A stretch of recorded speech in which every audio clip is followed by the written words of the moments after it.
Hi friends, welcome back to my channel. ನಾನಿವತ್ತು ಬೆಂಡೆಕಾಯಿಯಲ್ಲಿ ಎಣ್ಣೆಗಾಯಿ ಮಾಡ್ತಾಯಿದ್ದೀನಿ. ಅದಕ್ಕೆ ಒಂದು ಅರ್ಧ kg ಅಷ್ಟು ಬೆಂಡೆಕಾಯಿನ ತೊಳೆದು ಕ್ಲೀನ್ ಮಾಡಿಕೊಂಡು 2 ಸೈಡ್ಸು ಕಟ್ ಮಾಡಿ ಇಟ್ಕೊಂಡಿದ್ದೀನಿ. ಅದಕ್ಕೆ ಏನೇನು ಇಂಗ್ರೀಡಿಯೆಂಟ್ಸ್ ಬೇಕು, ಯಾವ ಥರ ಮಾಡಬೇಕು ಅಂತ ನೋಡೋಣ ಬನ್ನಿ. ಈಗ ನಾನು ನೋಡಿ ಕೊಬ್ಬರಿ ಒಂದು 1/4 ಚಿಪ್ಪಷ್ಟು ಕೊಬ್ಬರಿ ತೊಗೊಂಡಿದ್ದೀನಿ. ಅರ್ಧ ಚಿಪ್ಪಲ್ಲಿ 1/4 ಭಾಗ ಅಷ್ಟು ತೊಗೊಂಡಿದ್ದೀನಿ.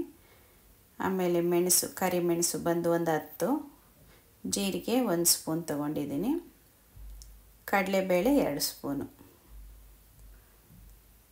ಆಮೇಲೆ ಕಡಲೆ ಬೀಜ ಬಂದು ಒಂದು 4-5 ಸ್ಪೂನು, ಧನಿಯಾ 1 ಸ್ಪೂನು, ಒಣಮೆಣಸಿನ್ಕಾಯಿ ಬಂದು ಒಂದು 5ರಿಂದ 6 ತೊಗೊಂಡಿದ್ದೀನಿ, ಬಿಳಿ ಎಳ್ಳು 1 ಸ್ಪೂನ್ ತೊಗೊಂಡಿದ್ದೀನಿ,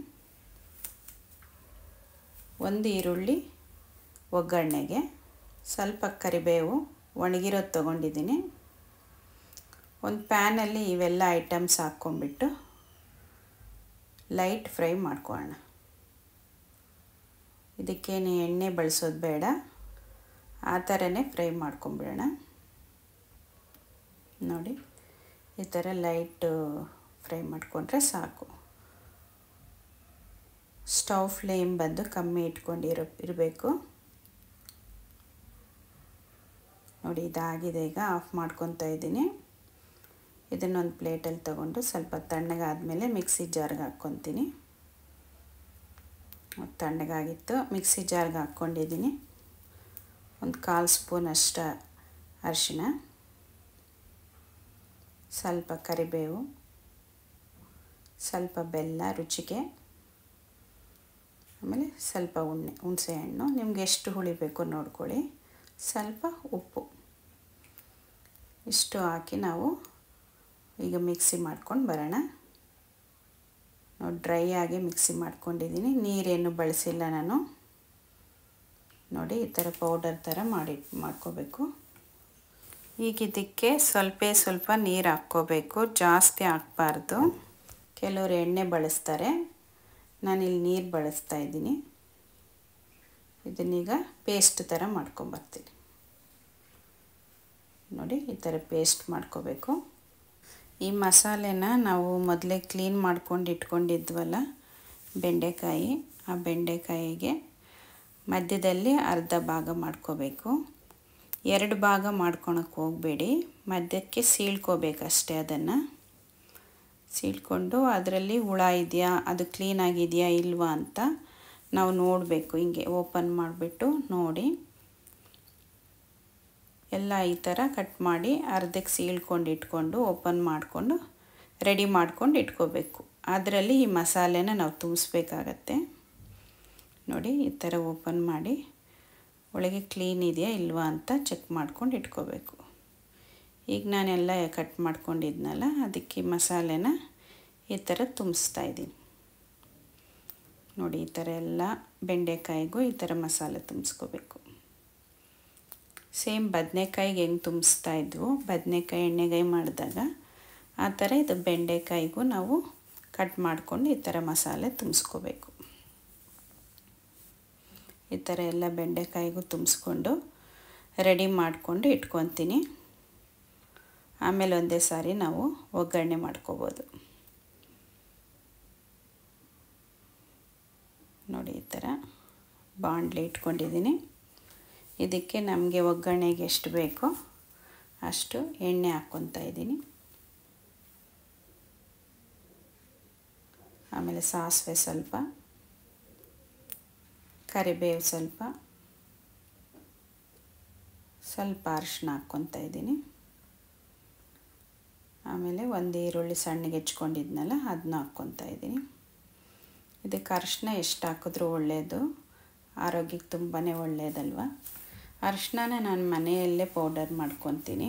ಅದು ಇನ್ನೊಂದು ನೆಕ್ಸ್ಟ್ ವಿಡಿಯೋದಲ್ಲಿ ತೋರಿಸ್ತೀನಿ. ಯಾವ ಥರ ಅರಿಶಿನದ್ದು ಕೊಂಬು ತೊಗೊಂಬಂದು ಅದನ್ನು ನಾವು ಇಲ್ಲಿ ಮನೆಯಲ್ಲೇ ಯಾವ ಥರ ಪೌಡರ್ ಮಾಡ್ಬೋದು ಅಂತ ತೋರಿಸ್ತೀನಿ. ಇಲ್ಲಿ ಸ್ವಲ್ಪ ಉಪ್ಪು ಹಾಕ್ಕೊಂಡೆ. ಇದನ್ನು ಈ ಥರ ಚೆನ್ನಾಗಿ ಫ್ರೈ ಮಾಡಿಕೊಂಡು ನಾವು ಬೆಂಡೆಕಾಯಿ ರೆಡಿ ಮಾಡ್ಕೊಂಡಿದ್ವಲ್ಲ ಅದನ್ನೆಲ್ಲ ಇದಕ್ಕೆ ಹಾಕ್ಕೋಬೇಕು. ಹಾಕ್ಕೊಂಡು ಈ ಥರ ಎಣ್ಣೆಯಲ್ಲೇ ಫ್ರೈ ಮಾಡ್ಕೊಂಬಿಡಬೇಕು. ಲೋ ಫ್ಲೇಮಲ್ಲೇ ಫ್ರೈ ಮಾಡಿ, ಇಲ್ಲಾಂದರೆ ಅದು ಕೆಳಗಡೆ ತಳ ಅಂಟಿಬಿಡುತ್ತೆ. ಇದನ್ನು ನೋಡಿ, ಬೆಂಡೆಕಾಯಿ ಈ ಥರ ಫ್ರೈ ಮಾಡಿರ್ತೀವಲ್ಲ, ಇದು ಈವ್ನಿಂಗ್ ಸ್ನ್ಯಾಕ್ಗೆ ಈ ಥರನೇ ತಿನ್ಬೋದು, ಅಷ್ಟು ಚೆನ್ನಾಗಿರುತ್ತೆ. ಇದ್ರ ಮಧ್ಯದಲ್ಲಿ ನಾವು ಮಸಾಲೆ ಎಲ್ಲ ತುಂಬಿಸಿದ್ದೀವಲ್ಲ, ಇದು ಡ್ರೈ ಥರ ಈ ಥರದ ಮಕ್ಕಳು ತಿನ್ನೋದಕ್ಕೆ ಚೆನ್ನಾಗಿರುತ್ತೆ. ಇಲ್ಲ ಬೇಡ ಅಂದರೆ ನೀವೇನು ಮಾಡಬೇಕು, ಒಂದು ಚಪಾತಿ ರುದ್ದಿರ್ತೀವಲ್ಲ ಅದರಲ್ಲಿ ಇದನ್ನು ಇಟ್ಬಿಟ್ಟು ರೋಲ್ ಮಾಡಿಕೊಟ್ರು ಮಕ್ಕಳು ಆಟ ಆಡ್ಕೊತ ತಿಂದುಬಿಡ್ತಾರೆ. ಅಷ್ಟು ಚೆನ್ನಾಗಿರುತ್ತೆ ಇದು ಬೆಂಡೆಕಾಯ್ದು. ನೀವೊಂದು ಸಾರಿ ಟ್ರೈ ಮಾಡಿ ನೋಡಿ. ಇದೆಲ್ಲ ಚೆನ್ನಾಗಿ ಈ ಥರ ಒಂದು 10 ನಿಮಿಷ ಫ್ರೈ ಮಾಡ್ಕೋಬೇಕು. ಸ್ವಲ್ಪ ಉಪ್ಪು ಹಾಕ್ಕೊತೀನಿ. ಉಪ್ಪು ಹಾಕ್ಕೊಂಡ್ರೆ ಆ ಬೆಂಡೆಕಾಯಿಗೂ ಚೆನ್ನಾಗಿ ಅಂಟುತ್ತೆ. ಮೊದಲೇ ಸ್ವಲ್ಪ ಮಸಾಲೆಗೆ ಹಾಕಿರ್ತೀವಿ, ನೋಡ್ಕೊಂಡು ಹಾಕ್ಕೊಳ್ಳಿ. ಈಗ ಇನ್ನು ಉಳಿದಿರೋ ಅಂಥ ಮಸಾಲೆ ಇರ್ತದಲ್ಲ ಮಿಕ್ಸಿ ಜಾರಲ್ಲಿ, ಅದನ್ನು ಒಂದು ಬೌಲ್ಗೆ ತೊಗೊತಾ ಇದ್ದೀನಿ. ಪೂರ್ತಿ ಮಸಾಲೆ ಎಲ್ಲ ಈ ಬೌಲ್ಗೆ ಹಾಕ್ಕೊಂಡ್ಬಿಡ್ತೀನಿ. ನೋಡಿ, ಈ ಥರ ಎಲ್ಲ ಹಾಕ್ಕೊಂಡೆ. ಈ ಮಿಕ್ಸಿ ಜಾರ್ಗೆ ಸ್ವಲ್ಪ ನೀರು ಹಾಕಿ ಅದನ್ನು ಕಲಸಿ ಇದಕ್ಕೆ ಹಾಕ್ಕೊತಾ ಇದ್ದೀನಿ. ನಮಗೆ ಗ್ರೇವಿ ಬೇಕಾಗಿರೋದ್ರಿಂದ ಅದಕ್ಕೆ ಎಷ್ಟು ನೀರು ಬೇಕೋ ಅಷ್ಟು ಹಾಕ್ಕೋಬೋದು. ನೋಡಿ, ಈ ಥರ ಒಂದು ಸ್ಪೂನಲ್ಲಿ ಗಂಟು ಇಲ್ದಿರಂಗೆ ಕಲಿಸ್ಕೊಂಡ್ಬಿಡ್ತಾ ಇದ್ದೀನಿ. ಪೂರ್ತಿ ಸ್ವಲ್ಪನೂ ಗಂಟು ಇರಬಾರ್ದು, ಆ ಥರ ಕಲಿಸ್ಕೋಬೇಕು. ನೋಡಿ, ಈ ಥರ ಎಲ್ಲ ತಿರ್ಸ್ಕೊಂಡ್ರೆ ಬೆಂಡೆಕಾಯಿ ಲೋ ಫ್ಲೇಮಲ್ಲಾದರೆ ಚೆನ್ನಾಗಿ ಬೆಂದಿರುತ್ತೆ ಬೆಂಡೆಕಾಯಿ. ನೋಡಿ, ಇದು ಡ್ರೈ ಸ್ನ್ಯಾಕ್ಸ್ ಆಗಿ ತಿನ್ನೋದಕ್ಕೆ ತುಂಬ ಚೆನ್ನಾಗಿದೆ. ಈಗ ಗ್ರೇವಿ ಬೇಕು ಅಂದರೆ ಈ ಮಸಾಲೆ ಉಳಿದಿತ್ತಲ್ಲ ಇದೆಲ್ಲ ಹಾಕ್ಕೋಬೇಕು.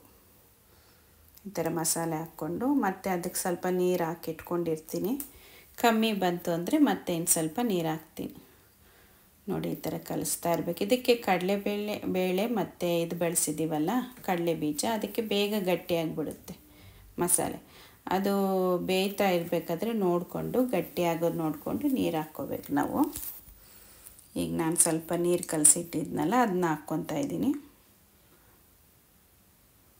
ಹಾಕ್ಕೊಂಡು ಚೆನ್ನಾಗಿ ಕಲಿಸ್ಕೊಂಡು ಇನ್ನೊಂದು 10 ನಿಮಿಷ ಚೆನ್ನಾಗಿ ಬೇಯಿಸ್ಕೊಳ್ಳೋಣ. ಇದು ಚಪಾತಿಗೆ, ಮುದ್ದೆಗೆ, ಅನ್ನಕ್ಕೆ ಯಾವುದ್ರ ಜೊತೆ ಆದರೂ ಚೆನ್ನಾಗಿರುತ್ತೆ, ತುಂಬ ಚೆನ್ನಾಗಿರುತ್ತೆ.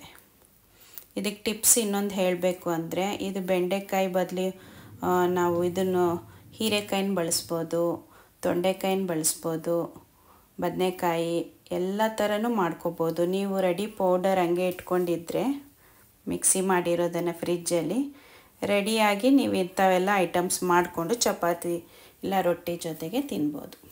ನೋಡಿ ಫ್ರೆಂಡ್ಸ್, ಚೆನ್ನಾಗಿ ಬೆಂದಿದೆ ಬೆಂಡೆಕಾಯಿ ಎಣ್ಣೆಗಾಯಿ. ಈಗ ದೋಸೆ ಇಲ್ಲ ರೊಟ್ಟಿ ಜೊತೆಗೆ ತುಂಬ ಟೇಸ್ಟಿಯಾಗಿರುತ್ತೆ. ನೀವೊಂದು ಸಾರಿ ಮನೇಲಿ ಟ್ರೈ ಮಾಡಿ ನೋಡಿ. ಈಗ ಇದು ರೆಡಿ ಆಗಿದೆ. ನಾವು ಸರ್ವಿಂಗ್ ಬೌಲ್ಗೆ ತೊಗೊಂಡ್ಬಿಡೋಣ, ಸರ್ವಿಂಗ್ ಪ್ಲೇಟ್ಗೆ. ನೋಡಿ ಎಷ್ಟು ಕಲರ್ಫುಲ್ಲಾಗಿ ಎಷ್ಟು ಚೆನ್ನಾಗಿದೆ ಬೆಂಡೆಕಾಯಿ. ಫ್ರೆಂಡ್ಸ್, ನಾನಿವತ್ತು ಮಾಡಿರೋಂಥ ಬೆಂಡೆಕಾಯಿ ಎಣ್ಣೆಗಾಯಿ ನಿಮಗೆಲ್ಲ ಇಷ್ಟ ಆಗಿದ್ದರೆ ಪ್ಲೀಸ್ ಲೈಕ್ ಆ್ಯಂಡ್ ಸಬ್ಸ್ಕ್ರೈಬ್ ಮತ್ತು ಕಾಮೆಂಟ್ ಬಾಕ್ಸಲ್ಲಿ ರಿಪ್ಲೈ ಹಾಕೋದನ್ನು ಮರಿಬೇಡಿ. ಮತ್ತು ಯಾರೆಲ್ಲ ಹೊಸದಾಗಿ ನನ್ನ ಚಾನಲ್ ನೋಡ್ತಾ ಇದ್ದೀರೋ ಅವರು ಸಬ್ಸ್ಕ್ರೈಬ್ ಮಾಡ್ಕೊಳ್ಳಿ. ಇನ್ನೂ ಹೆಚ್ಚು ಹೆಚ್ಚು ವೀಡಿಯೋಗಳು ಹಾಕೋದಕ್ಕೆ ನನಗೆ ಉಪಯೋಗ ಆಗುತ್ತೆ. Thank you friends.